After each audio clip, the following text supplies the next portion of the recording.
Que a Santa do Evangelho perdoe os nossos pecados. Amém. Meus irmãos e irmãs, hoje, nesse 8º dia da novena a padroeira de Natércia, Santa Catarina de Alexandria, nós somos convidados e convidadas a fazermos a nossa reflexão. Hoje, nós estamos presenciando o mundo, Tantas divisões, tantas guerras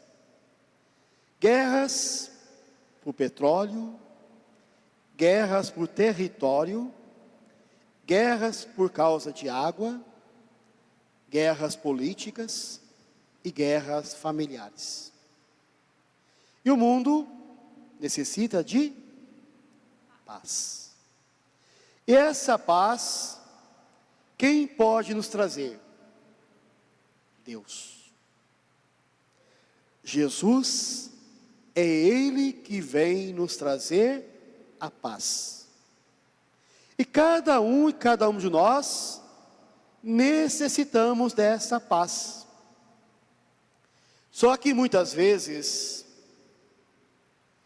nós queremos que a paz venha de fora. Mas a paz, ela deve brotar de dentro do nosso coração. Muitas vezes nós rejeitamos essa paz, porque a paz é exigente. Porque a paz exige de cada um de nós, também a renúncia, até mesmo de nós, para que o outro e a outra possa usufruir da alegria, possa usufruir da própria justiça, da verdade e do amor. Então a paz, ela deve brotar do nosso interior. E temos que ter esse desejo de transmiti-la às outras pessoas. Não adianta pedir a paz a Jesus, se eu não estou disposta a promover essa paz. Se eu não tenho paz comigo mesmo, comigo mesma, eu não consigo transmitir essa paz. Porque ela se fecha, ela não se abre, não abrimos a possibilidade para que o outro pudesse ou possa adentrar no nosso interior, para que a outra pessoa possa fazer parte de mim, eu faça parte da outra pessoa. Então te vê, por exemplo, no próprio matrimônio, se o casal não se abre para que o outro faça parte dele ou dela, então não há paz.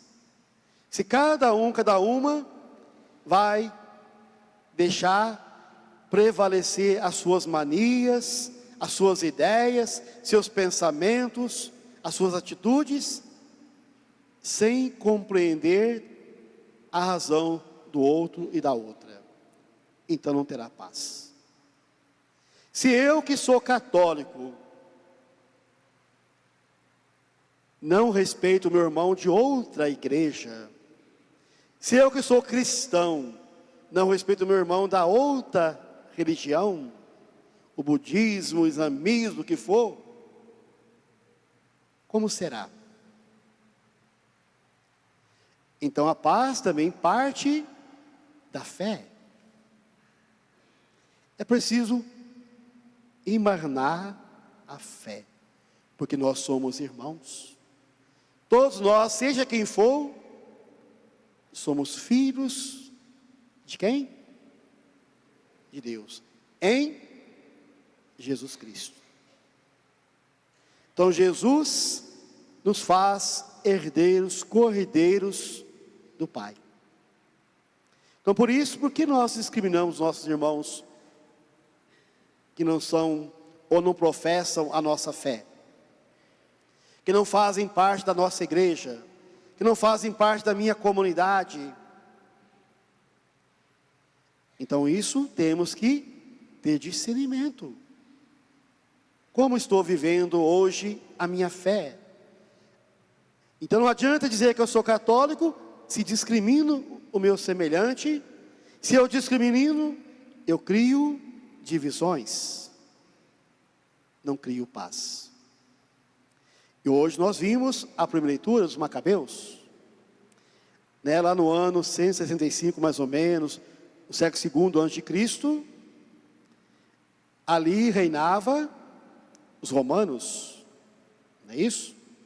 Logo, vem os gregos, toma posse, lá da região da Palestina, Jerusalém, etc. E ali, os Seleucidas, né? Os gregos. E entra como rei Antíoco IV Epifanes. E esse rei, ele entra, profana o templo, proíbe o culto dos judeus, proíbe que ele seguisse até mesmo a lei do sábado, e começa a impor outro tipo de culto. Então esse rei implanta a imagem de Zeus, e quer obrigar os judeus a renunciar à fé dos pais, e a adorar esse Deus, Zeus. Então, o texto de hoje nos fala, né? Lá no ano 130 e poucos, mais ou menos, né? Anticristo, que um enviado do rei vai até Montim, onde havia ali uma pessoa, um sacerdote chamado Matatias. E esse Matatias, ele tinha 5 filhos, e um deles nós conhecemos, sempre fala Judas Macabeu, o nome que se deu a esse filho. Então Matatias era um homem temente a Deus. Então ele não estava concordando com aquilo que estava acontecendo, com a profanação do templo, né, com a proibição do povo continuar seguindo a lei, a aliança de Deus, a lei dos pais.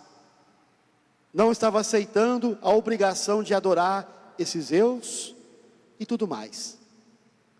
Então ali, esse enviado do rei vai fazer que muitos pudessem deixar a sua fé,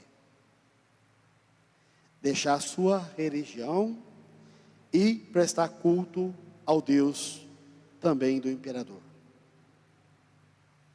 Então nós podemos dizer, isso é justo?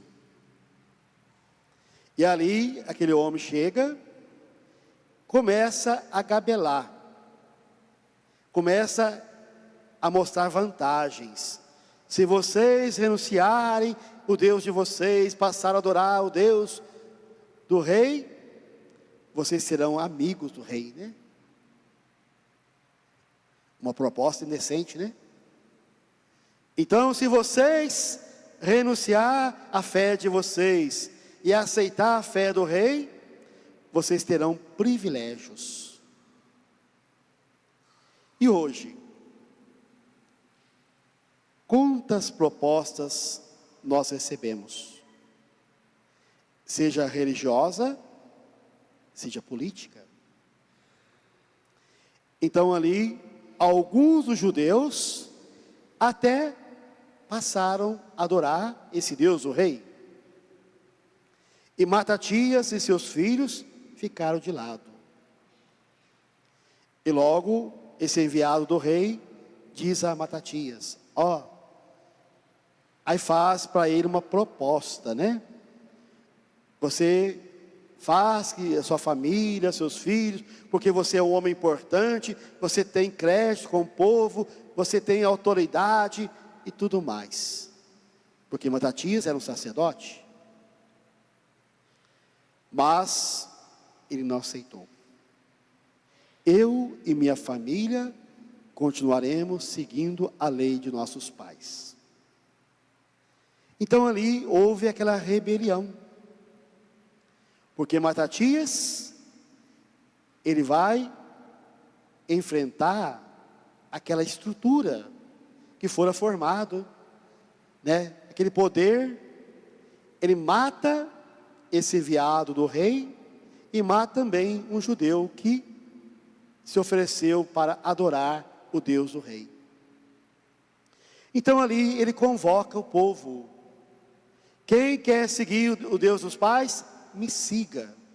Então formou-se ali um movimento revolucionário, por dizer assim, religioso e também político.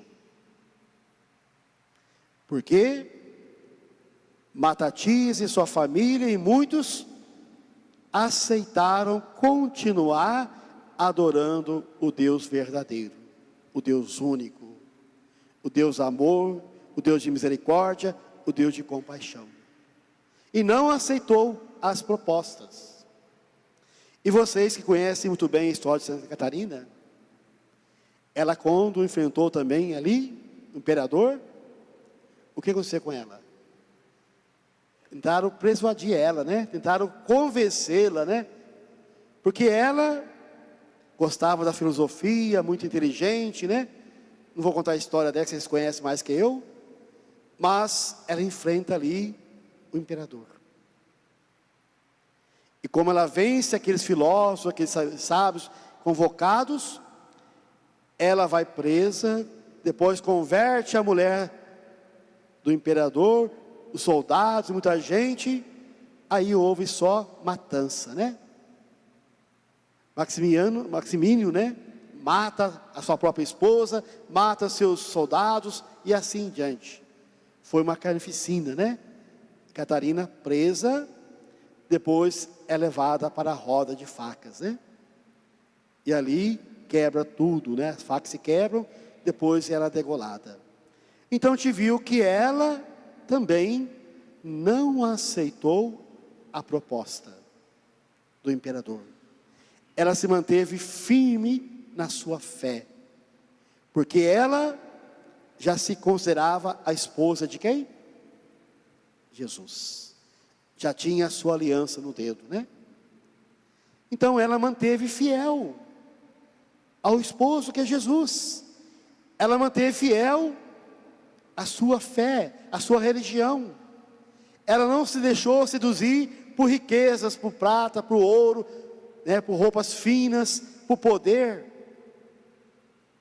E hoje eu pergunto para você: você já se deixou se corromper? Por ideologias, por religiões, por propostas indecentes, né? Então hoje a humanidade, infelizmente, está se perdendo. A humanidade não consegue buscar esse caminho de entendimento, esse caminho de paz, esse caminho de concórdia, esse caminho de comunhão. Muitos hoje estão perdendo a fé. Olha a juventude. Então nós vimos o Evangelho hoje, que Jesus se aproxima de Jerusalém e começa a chorar. Por que ele chora? Então Jesus chorou ali em Jerusalém, como também chorou a morte do seu amigo Lázaro. Jesus amava Jerusalém. E Jesus sabia que Deus tinha uma proposta para Jerusalém. Jerusalém seria o ponto de convergência, o ponto de encontro de todas as religiões, todos os povos. Seria uma cidade que seria modelo para a fé, onde ali todos iam a Jerusalém para adorar Deus. E ali as autoridades judaicas, não todo o povo, a gente tem que saber distinguir, né? Rejeitaram a proposta de Deus. Preferiram outros caminhos, não o caminho da paz, mas preferiram o caminho da exploração, o caminho da violência, o caminho também da destruição da fé. Então Jesus chora, porque ali Jerusalém tinha tudo para ser uma cidade santa, a cidade celestial, né, por dizer assim, aqui na terra, mas rejeitaram a proposta de Deus. Porque outras propostas humanas eram mais atraentes para muitos, né? Para as autoridades judaicas, tanto religiosa, econômica, política. Assim aconteceu. Então Jesus chora, porque ela não aceitou a paz. A cidade não acolheu o príncipe da paz, que é Jesus. Então nós temos que pensar um pouco nisso, né? Muitas vezes nós temos essa possibilidade de fazer as nossas escolhas. Hoje, qual a escolha que você está fazendo em relação ao mundo do qual nós vivemos, das propostas que vivemos, né? Será que nós renunciamos também aquilo que nos faz mal, aquilo que está destruindo as famílias, a comunidade? Um exemplo, o próprio celular, né? Que aproxima-nos de pessoas tão distantes e também nos afasta daqueles que estão perto. Vocês concordam? Então a gente quer falar no Japão, fala em segundo, né? Mas às vezes dentro de casa ninguém conversa. Afasta a família da convivência. Então muitas coisas hoje nos faz perder a paz. Porque não temos mais diálogo, não temos mais ali o desejo, o costume de sentar à mesa, comer juntos, que o celular está ali. E assim, muitas propostas vão aparecendo. Então, será que a humanidade está perdendo esse fim, que é essa comunhão entre nós e Deus? Essa comunhão entre eu e o próximo. Então eu preciso pensar nisso. Quais são as propostas que hoje me atraem? Será que a proposta da fé me atrai? Será que Jesus hoje me atrai? Será que eu creio nesse amor trazido por Jesus? Será que eu sigo o mandamento maior, o mandamento do amor, amar a Deus, amar o próximo, a ti mesmo? Será que eu estou testemunhando esse amor a cada dia? O que eu quero para o futuro? O que você quer para o futuro? Não só para você, mas para a sua família, para a comunidade e para a própria igreja. Então nós hoje somos chamados a dar continuidade à fé. Somos chamados a contribuir para que essa paróquia de vocês, essa paróquia seja modelo, uma paróquia santa, constituídas por pessoas santas. E essa santidade cabe a quem? Ao Padre Manuel? É responsabilidade do Padre Manuel? Ele contribui. A responsabilidade de cada um de vocês, pais. Principalmente as mães, os pais, que devem ser os primeiros catequistas dos seus filhos. Se você não educa bem o seu filho, e aí, como é que fica? E é algo que eu sempre falo, né? Para viver essa paz, é preciso plantar a paz no coração dos vossos filhos, principalmente ainda quando podem. Porque depois que cresceu, bye bye. Depois que criou a sua própria personalidade, é difícil, né? Então vejo que hoje a paróquia de Natércia, Santa Catarina, a paróquia da Pedra, da Santa Conceição, toda a nossa diocese, todo o nosso regional, todo o Brasil, todo o mundo, toda a igreja, ela depende dessa paz. E começa no seu coração, que transpassa para a família, para a comunidade e para o mundo. Então vamos pensar nisso. Então pedir a Deus que nos ajude, que Deus possa nos fortalecer, que Deus possa nos animar a cada dia, para que nós tenhamos esse discernimento, saber o que é importante, o que é essencial para mim hoje. O que é mais importante para você hoje? Mesmo que vocês, que são mais vividos como padre, né? Possa, às vezes, decepcionar. Às vezes parece estar jogando pedra ao léu, né? Jogando flores ao céu, caindo sem destino. Mas é preciso pensar nisso. Não devemos esmorecer. Não devemos deixar que a sedução do mundo nos domine. Não deixar que as tentações façam parte da nossa vida. Então é preciso que vocês possam sempre ajudar. Como? Assumindo o seu compromisso de cristão e de cristã. Seguindo os mandamentos de Deus. Seguindo os mandamentos da igreja. Vivendo bem a fé e contribuindo também para a fé. Porque vocês são responsáveis por essa igreja. A igreja não é do padre, não é do bispo, é da comunidade. Então a comunidade é a primeira responsável para que essa casa possa continuar bonita como é. Essa igreja é linda. Por que é linda? Porque cada um de vocês contribuíram para que continuasse linda, né? Agora, a igreja humana também deve ser linda, bonita. Então, cada um deve contribuir para o bem comum dessa comunidade. Então, vamos agradecer a Deus, que Deus possa abençoar, que Santa Catarina interceda por cada família, por cada um de vocês, para que nós possamos trabalhar para um mundo novo, onde possamos buscar essa nova civilização, que é a civilização do amor.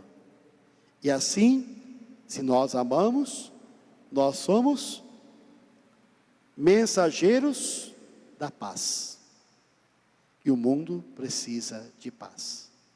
E nós somos esse mundo, parte desse mundo. Então vamos pedir que Deus nos ajude, que Jesus nos dê essa força e nós possamos acolher sempre a pessoa de Cristo em nossa vida. Assim seja.